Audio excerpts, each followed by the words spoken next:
Baik, selamat sore untuk kita semua.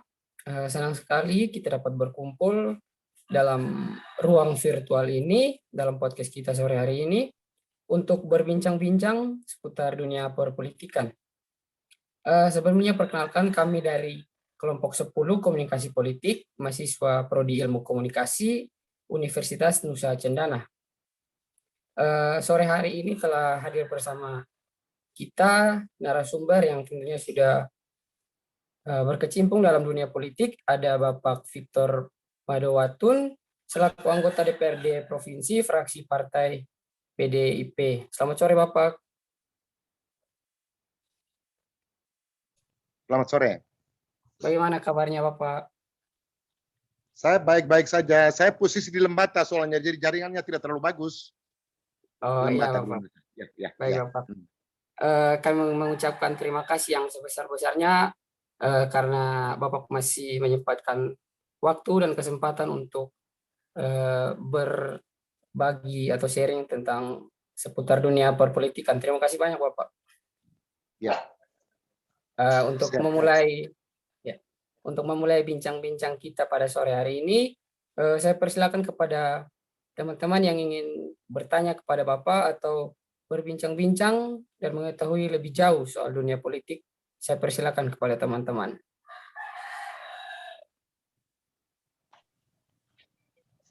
Baik, terima kasih untuk kesempatannya. Terima kasih juga Bapak Victor sudah menyempatkan waktu buat kami untuk berbincang-bincang di ruang online ini, Pak. Untuk membuka sesi perbincangan kita pada sore hari ini, Pak, saya mau bertanya soal Bapak sendiri. Apa yang menjadi latar belakangnya Bapak, kemudian motivasi Bapak untuk terjun dalam dunia perpolitikan, Pak? Karena seperti yang kita tahu dari sekian banyak aspek pekerjaan, kenapa Bapak memilih untuk terjun ke dalam dunia politik, Pak? Seperti itu. Silakan dijawab. Jadi terima kasih. Ini yang pertama saya boleh tahu ini goal dari diskusi ini apa dulu? Jadi setelah kita diskusi ini hasil akhirnya apa yang bisa didapatkan dari diskusi Zoom ini? Karena bagaimanapun kita sebagai pengurus partai kita harus tahu untuk nanti kita bisa laporkan ke pengurus, ketua dan juga struktur yang lebih tinggi. Karena bagaimanapun harus ada sesuatu yang didapatkan setelah kita diskusi sore hari ini. Jadi pertama mungkin itu yang mungkin saya minta moderator bisa menyampaikan kira-kira goal dari diskusi sore hari ini apa, untuk kepentingan apa? Untuk kepentingan apakah kepentingan studi, kepentingan perkuliahan, atau ada kepentingan lain? Sehingga saya boleh tahu dulu deh. Saya boleh tahu dulu. Mungkin saya minta ke moderatornya dulu boleh. Baik Bapak. Sebelumnya di sini ini tujuan dari podcast ini Bapak atau bincang-bincang sore hari ini tentang untuk pemenuhan tugas mata kuliah komunikasi politik Bapak. Setelah itu juga untuk mengetahui begitu Bapak perkembangan politik saat ini Bapak. Oh begitu. Ya. Oke, terima kasih. Berarti kita kembali ke tadi Nona siapa tadi dia tanya soal apa tadi? Ya. Dia tanya soal apa tadi? Oh jadi kita tahu hanya untuk perkuliahan saja begitu. Oke. Maksud saya bisa tahu karena media sekarang ini media sangat terbuka. Jangan sampai diskusi kita dianggap bias lalu nanti merugikan partai dan merugikan juga pengurus-pengurus partai yang lain kan gitu. Karena kami di DPR Provinsi ini kan ada 65 orang. Kemudian PD Perjuangan ada 10 kursi. Sehingga saya merasa berterima kasih karena bisa memilih saya untuk menjadi tempat untuk memberikan informasi dalam kaitan dengan politik. Itu boleh. Tapi ini dia punya goalnya saya perlu tahu karena tujuan dari diskusi ini kan kita harus ikuti. Seperti itu.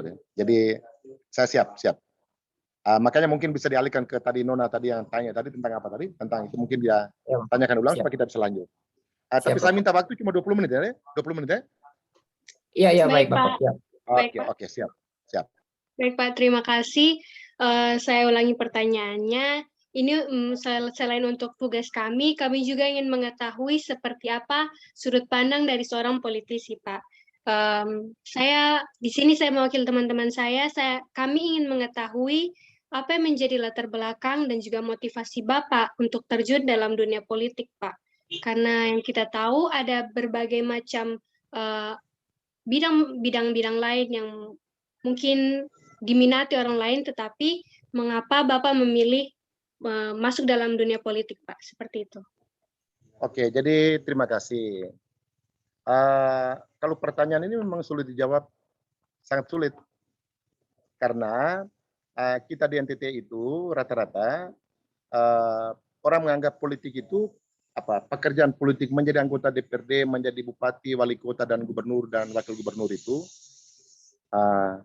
adalah pekerjaan. Padahal itu adalah pekerjaan politik di mana melekat pada politisi itu sendiri. Itu yang pertama.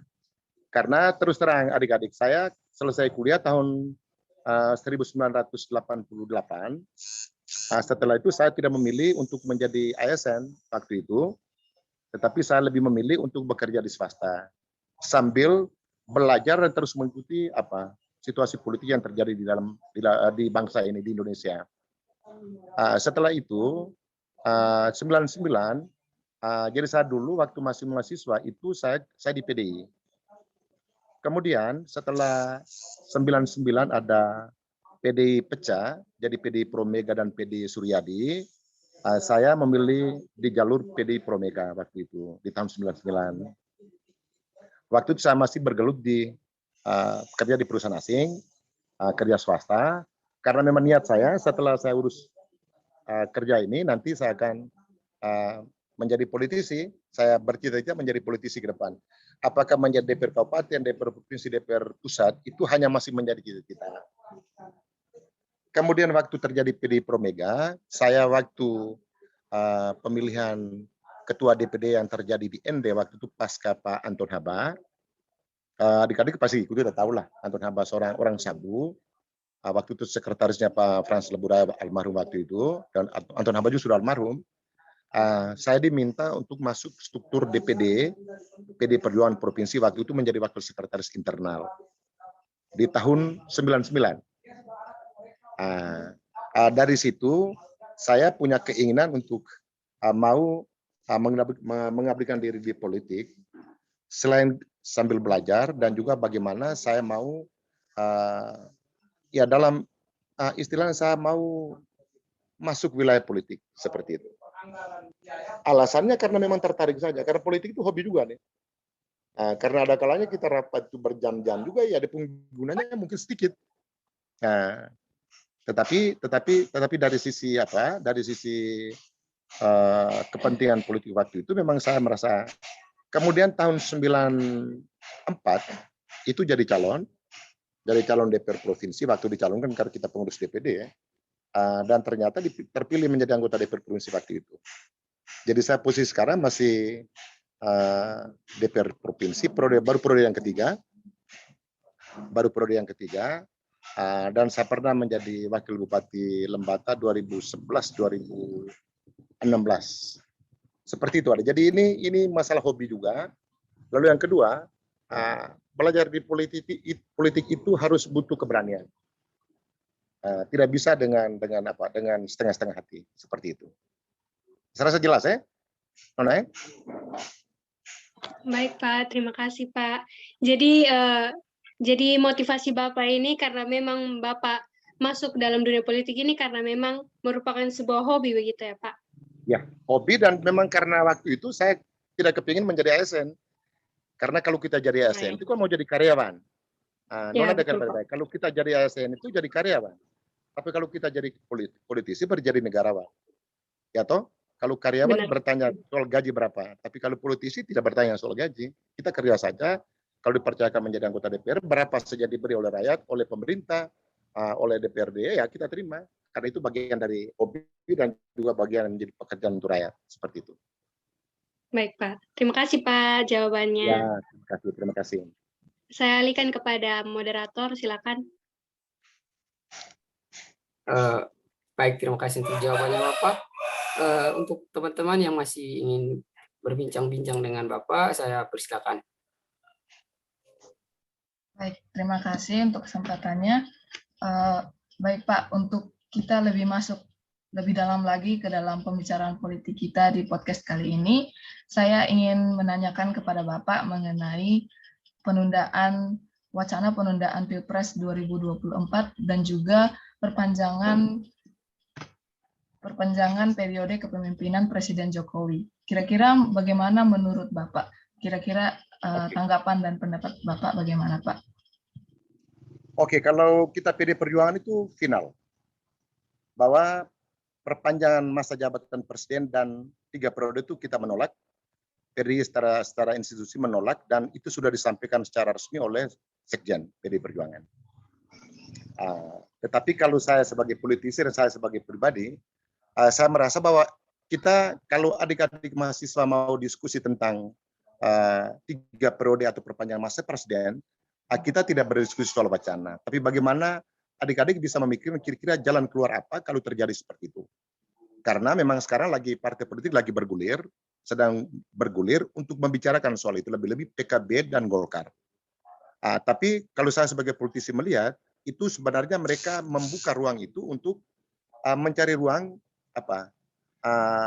ruang politik di bangsa ini di Indonesia, seolah-olah mereka seperti dicintai oleh rakyat karena rakyat mau perpanjangan. Tapi saya secara partai dan secara pribadi, saya menolak itu karena terus terang ini masih menjadi wacana dan ini baru wacana yang diturunkan oleh Golkar dan PKB secara resmi.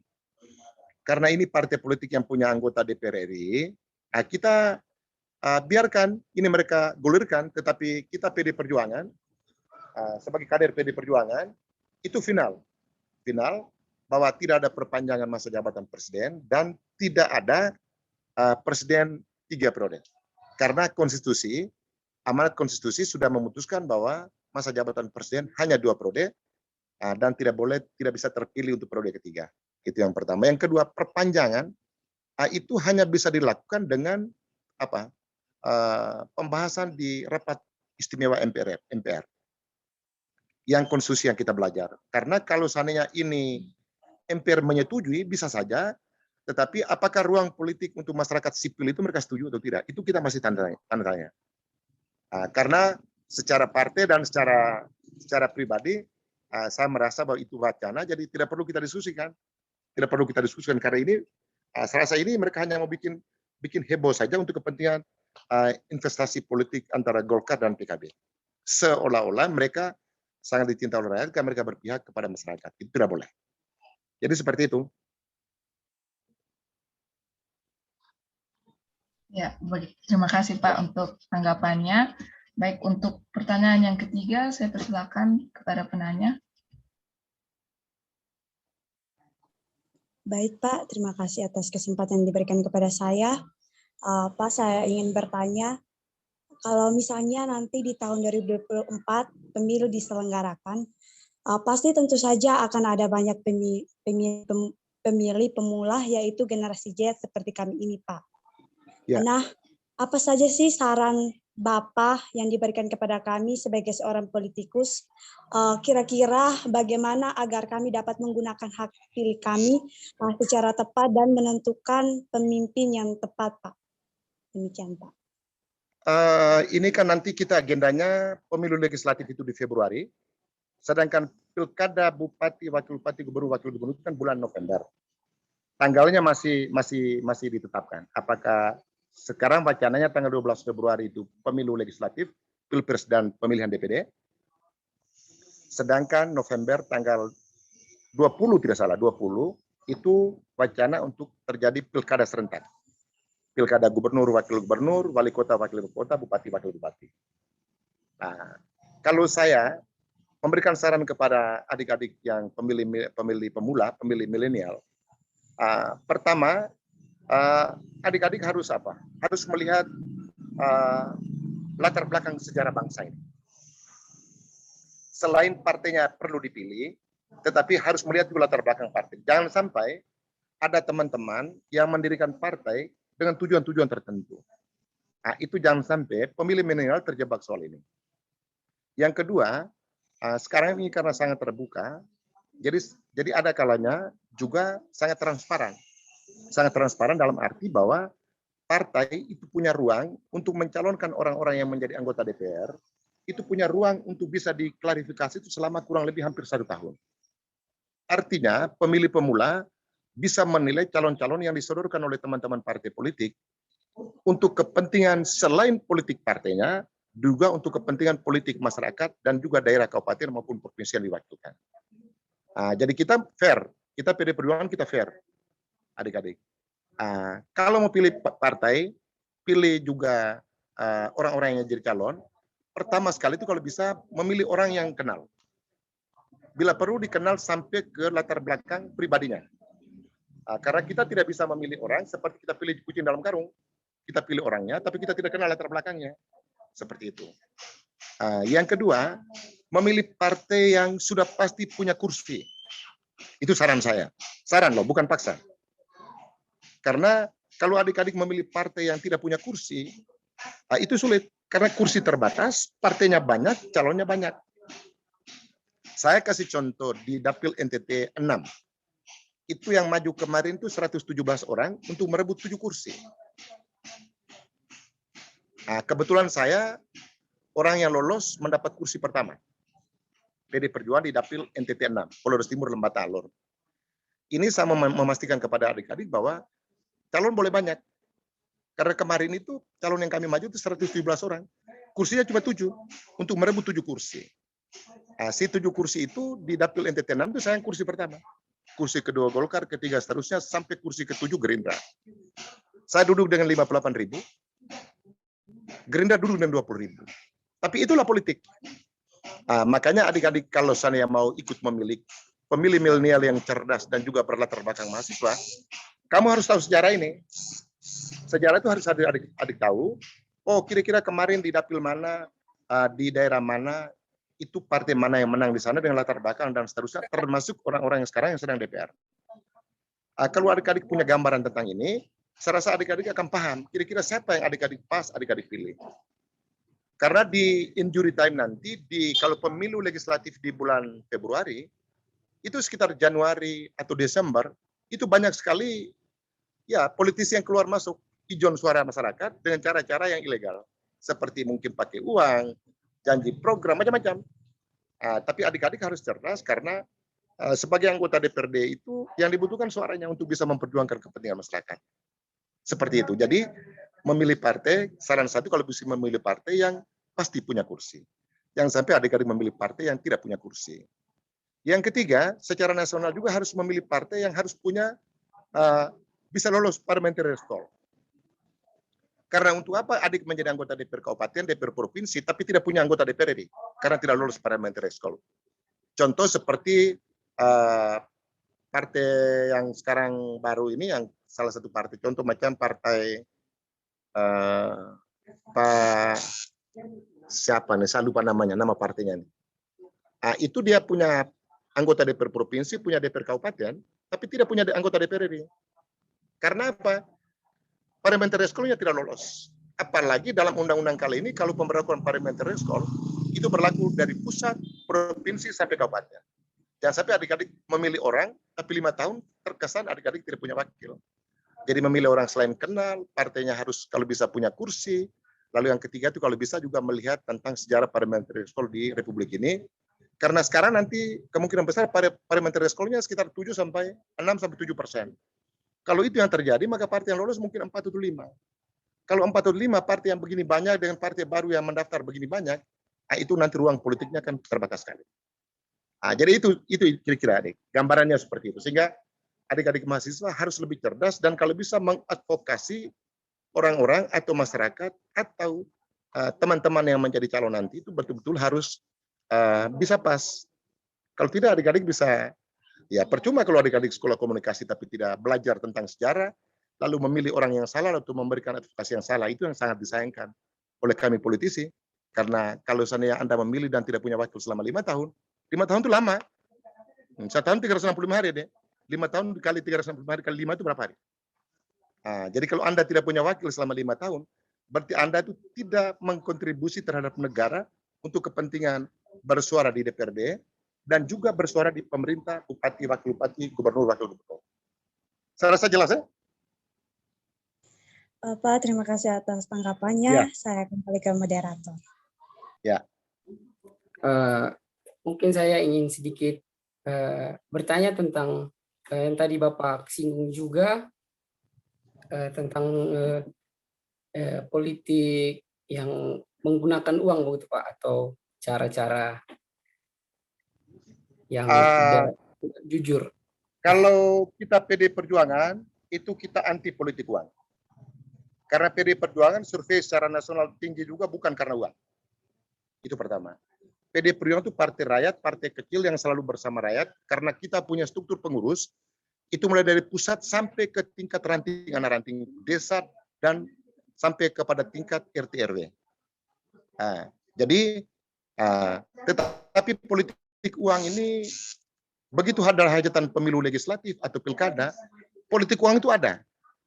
Hanya uang itu kan tidak pernah orang tahu. Seperti itu. Sekarang adik-adik sebagai orang muda, apalagi jurusan komunikasi di Undana, sekarang adik-adik belajar. Yang jadi soal adalah ketika ada kedapatan melakukan politik uang, itu orang tidak mau jadi saksi. Padahal terjadi transaksi duit.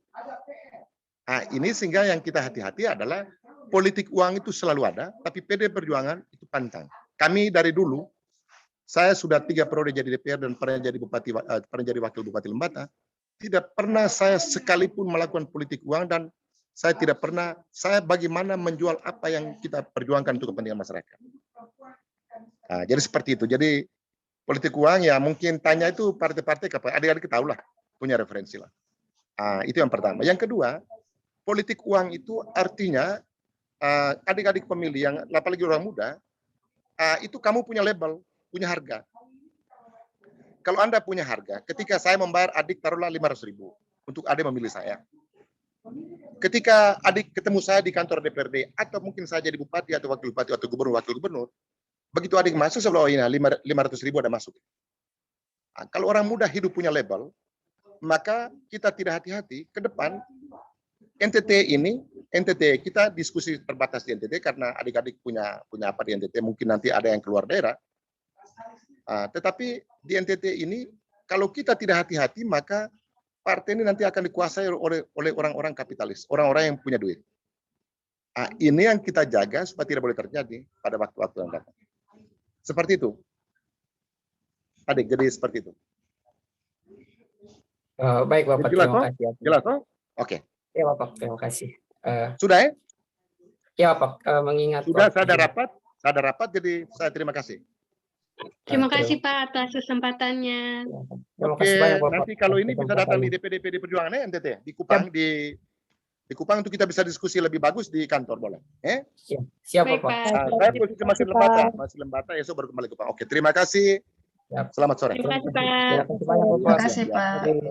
Ya, terima kasih. Ya, terima kasih. Ya. Baik, jadi dari perbincangan kami hari ini, kami mendapatkan wawasan baru terkait dengan situasi politik saat ini, di mana Bapak Victor sendiri menyatakan bahwa periode kepemimpinan Presiden hanya berlangsung 2 periode sesuai dengan konstitusi dan tidak ada penambahan. Selain itu, Bapak Victor juga menyarankan bagi para pemilih pemula di tahun 2024 nanti, agar ketika memilih pemimpin, yang dipilih ialah pemimpin yang sudah kita kenal, harus cerdas dalam memilih partai dan kadernya, kemudian partai tersebut juga harus punya kursi, dan harus menilik mengenai sejarah partai dan parliamentary score partai tersebut.